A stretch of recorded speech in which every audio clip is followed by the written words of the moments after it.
Halo semua, kenalin nama saya Arleta Pesilia dari Ilmu Kelautan Universitas Pajajaran.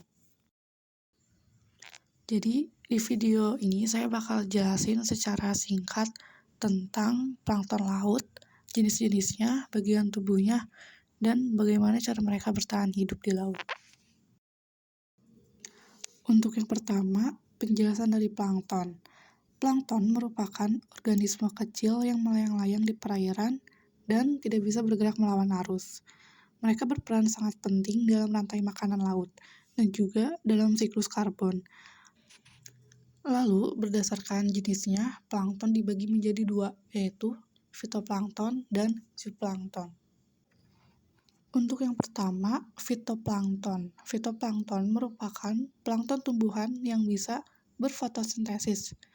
Contoh dan klasifikasi plankton, yang pertama ada diatom, yang kedua ada dinoflagellata, yang ketiga ada cyanobacteria, yang keempat coccolithopore, dan yang terakhir ada silicoflagellata. Untuk jenis yang kedua ada zooplankton. Zooplankton merupakan plankton hewani yang memakan fitoplankton atau sesama zooplankton. Contoh dari zooplankton laut, yang pertama ada Copepoda, yang kedua Euphausia, yang ketiga larva ikan, yang keempat medusa ubur-ubur, dan yang terakhir Amphipoda. Untuk selanjutnya ada bagian tubuh plankton yang umumnya punya ukuran tubuh mikroskopis dan bentuknya sangat bervariasi. Fitoplankton seperti diatom punya cangkang silika, sementara dinoflagellata punya flagela yang bergerak. Sementara itu, zooplankton seperti Copepoda punya antena dan kaki renang kecil, sedangkan krill punya tubuh bersegmen mirip udang kecil. Untuk ciri umum dari bagian tubuh fitoplankton, yang pertama kloroplas yang berfungsi untuk berfotosintesis. Lalu yang kedua ada dinding sel, biasanya dari selulosa atau silika. Lalu ada nukleus, karena mereka eukariot, misalnya dinoflagellata. Selanjutnya ada flagela, tetapi tidak semua fitoplankton memilikinya, yang berfungsi untuk bergerak sedikit. Lalu terakhir ada vakuola, yang berfungsi untuk menyimpan makanan dan air. Sedangkan ciri bagian tubuh untuk zooplankton, yang pertama mata sederhana atau oceli yang berfungsi untuk mendeteksi cahaya. Yang kedua antena atau bulu-bulu kecil yang berfungsi untuk bergerak atau mencari makanan. Yang ketiga mulut dan alat makan yang berfungsi untuk makan fitoplankton atau plankton lain. Yang keempat organ reproduksi yang bisa berproduksi secara seksual atau aseksual. Dan yang terakhir yaitu kutikula tipis atau pelindung luar yang berfungsi untuk melindungi organ dalam tubuh dari lingkungan air.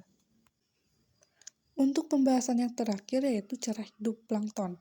Nah, cara hidup plankton ini tuh bisa dibilang unik banget karena mereka itu hidup melayang-layang di air dan gak bisa melawan arus sendiri. Tapi tetap mereka juga punya peran vital di ekosistem laut.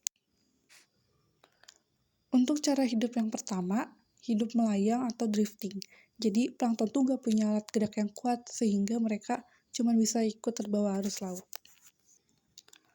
Yang kedua, produksi makanan sendiri. Contohnya, untuk fitoplankton mereka itu berfotosintesis. Sedangkan zooplankton, mereka makan fitoplankton atau plankton kecil lainnya. Yang ketiga, reproduksi cepat. Jika kondisi lautnya cocok, fitoplankton bisa membelah diri atau reproduksi aseksual hanya dalam waktu beberapa jam. Yang terakhir, sensitif dengan lingkungan. Karena mereka tuh kecil dan hidupnya tergantung kondisi air, plankton itu sensitif banget sama perubahan suhu, salinitas, dan pencemarannya. Nah, itu dia penjelasan singkat tentang plankton laut, mulai dari jenis-jenisnya sampai cara mereka hidup di lautan. Meskipun ukurannya kecil banget, plankton punya peran besar dalam menjaga keseimbangan ekosistem laut. Semoga penjelasan tadi bisa nambah wawasan kita semua ya, dan bikin kita makin sayang sama laut. Makasih sudah nonton, sampai jumpa.